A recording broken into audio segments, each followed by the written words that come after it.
Assalamualaikum warahmatullahi wabarakatuh. Perkenalkan, saya Alfian Pranatama, NIM 1724101082. Saat ini saya akan mendemokan skripsi saya yang berjudul tentang implementasi fuzzy logic Mamdani pada budidaya hidroponik tanaman pakcoy berbasis Internet of Things.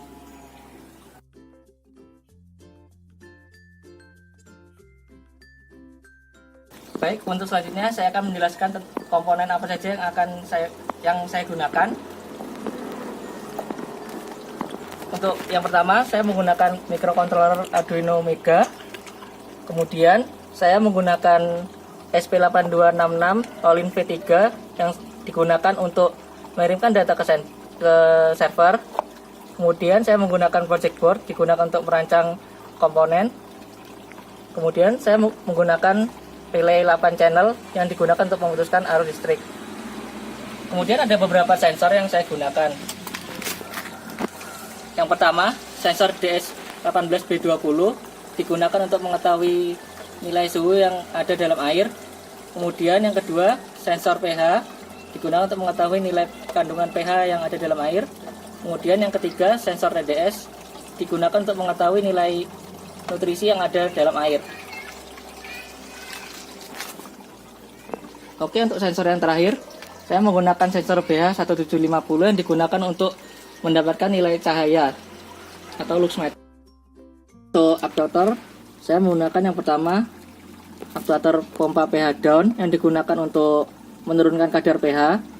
Kemudian selanjutnya aktuator pH up yang digunakan untuk menaikkan kadar pH.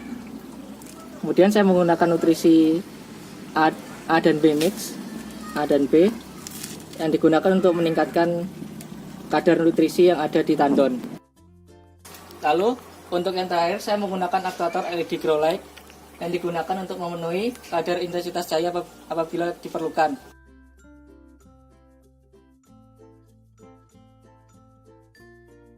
Baik, untuk selanjutnya saya akan menjelaskan tentang metode fuzzy Mamdani yang akan saya gunakan sebagai metode dalam berjalannya sistem kendali kualitas air ini.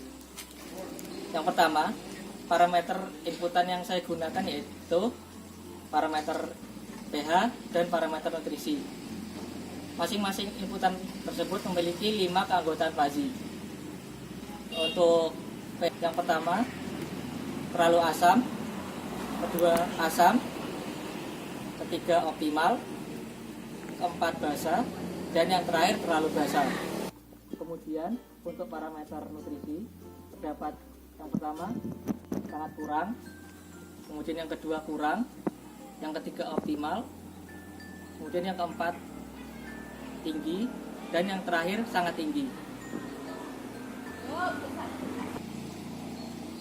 Dari dua inputan tersebut didapatkan 25 aturan atau rule based fuzzy yang dapat digunakan untuk menentukan output dari durasi pompa untuk pemberian nutrisi dan pH berupa pompa diam, pompa cepat, dan pompa lama.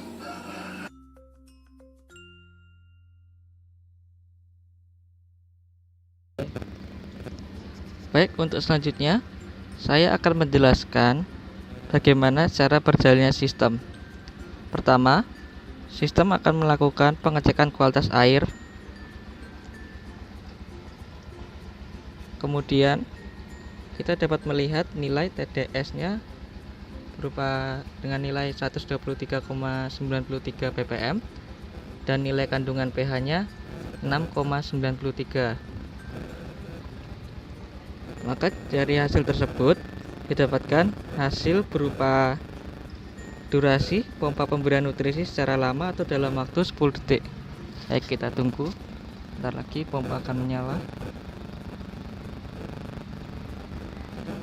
Baik, untuk saat ini pompa pemberian nutrisi sudah menyala hingga 10 detik, dapat kita lihat sendiri. Nah, apabila sudah melakukan pemberian nutrisi selama 10 detik, maka pompa akan otomatis mati. Dan dapat kita lihat setelah dilakukan pemberian nutrisi, nilai kandungannya tambah sehingga menjadi 1112.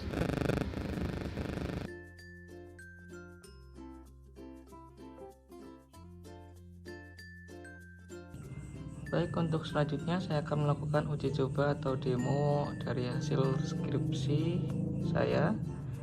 Pada uji coba kali ini saya akan melakukan penambahan secara manual seperti penambahan pH down, penambahan pH up, penambahan nutrisi, dan maupun penambahan air secara manual. Diharapkan sistem yang telah saya buat ini dapat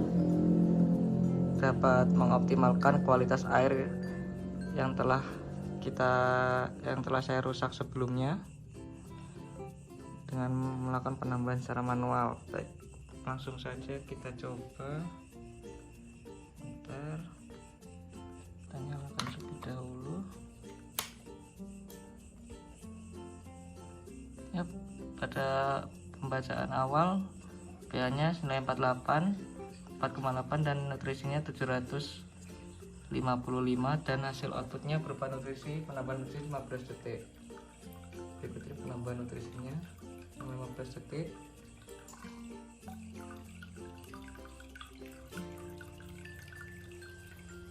Berikut penambahan nutrisi B mix-nya.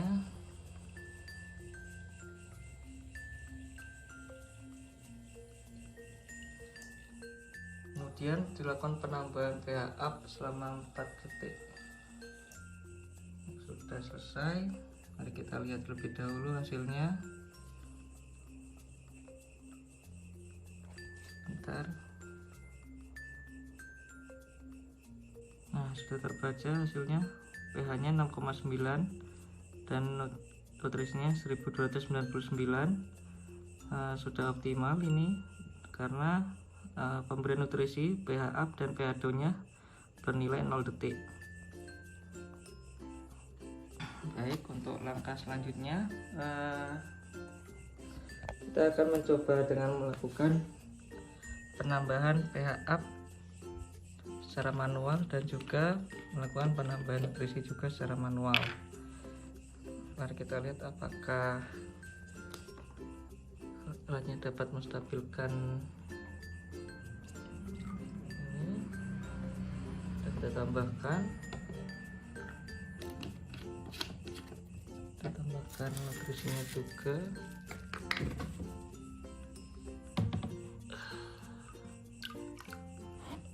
Sudah, tambahkan nutrisi satunya juga.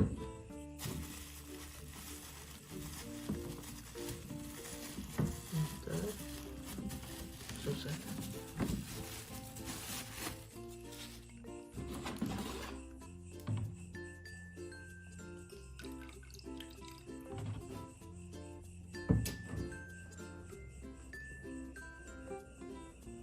Bentar, sistem masih membaca nilai yang sebelumnya. Atau kita aduk terlebih dahulu ya. Bentar.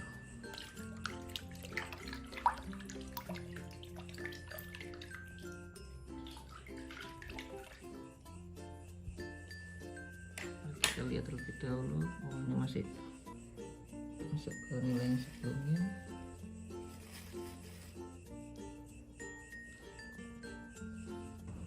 Sudah terbaca nilainya, pH-nya 8,9 dan juga nutrisinya 1600. Kapan terjadi penambahan air 15 detik.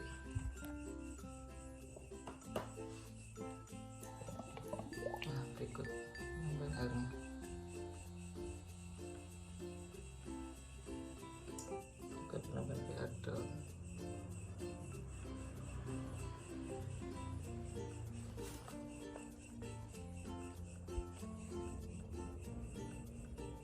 Baik, sudah dilakukan ini.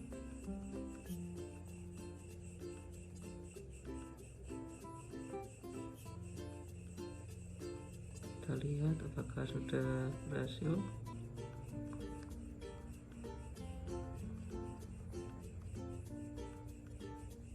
Nah, setelah dilakukan penambahan itu, hasilnya akan kembali optimal kembali 6,6 dan 1265. Untuk selanjutnya mari kita coba dengan melakukan penambahan pH down. Apakah ini akan optimal atau tidak? Mari kita tambahkan. Coba dulu.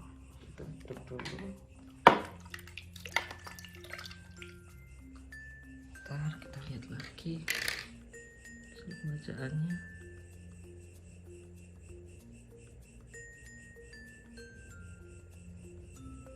Nah, sudah terbaca. Nilai pH-nya 4,42 dan hasil outputnya pH up 5 detik. Nah, ini sudah melakukan penambahan. Setelah itu, mari kita lihat terlebih dahulu apakah ini sudah optimal atau belum.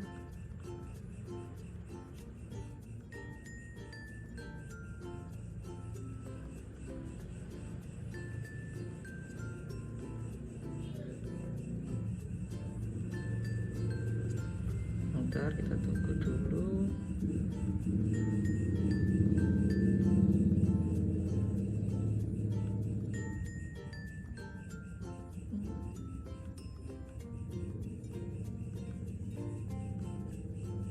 Nah, setelah dari atasnya tadi kan nilai pH-nya 4,42, kemudian setelah dilakukan perbaikan pada sistem dengan penambahan pH up selama 5 detik, maka pH-nya kembali ke nilai 6,67 dan tidak terjadi penambahan apa-apa, dalam artian pH dan nutrisi sudah optimal. Terima kasih.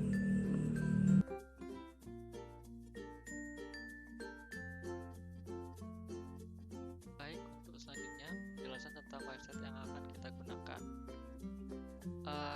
Langkah awal dari penggunaan website ini, user pertama diharuskan untuk login terlebih dahulu. User login menggunakan email address dan juga password.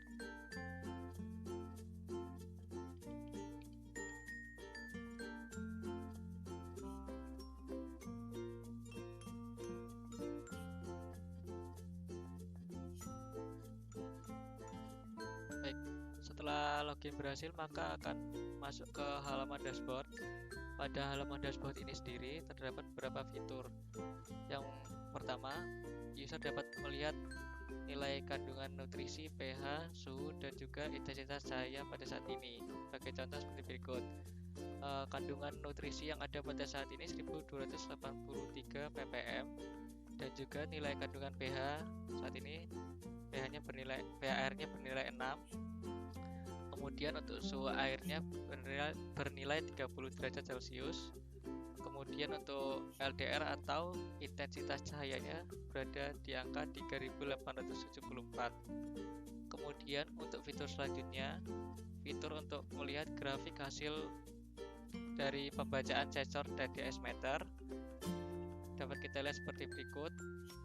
Kita dapat melihatnya ada 10 data terakhir dari pembacaan sensor ini. Kemudian kita juga dapat melihat grafik hasil dari pembacaan sensor pH meter seperti berikut. Untuk fitur selanjutnya, fitur riwayat aktuator. Pada riwayat aktuator ini sendiri berfungsi untuk user dapat mengetahui kapan aktuatornya menyala dan kapan aktuatornya ini mati.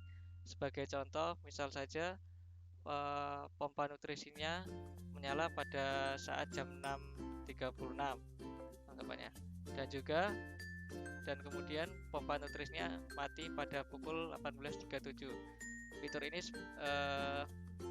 digunakan untuk agar user ini mengetahui kapan sih alat atau pompanya ini aktif dalam pemberian nutrisi ataupun pH-nya, dan juga kapan sih lampunya ini hidup ataupun matinya, seperti itu. Kemudian fitur riwayat normalisasi. Fitur riwayat normalisasi ini sendiri yaitu fitur dari hasil perhitungan dari Fazly Mamdani, maka akan menghasilkan hasil normalisasi ini seperti ini. Sekian penjelasan dari saya. Terima kasih. Mohon maaf apabila terdapat kata-kata yang kurang berkenan dan salah. Assalamualaikum warahmatullahi wabarakatuh.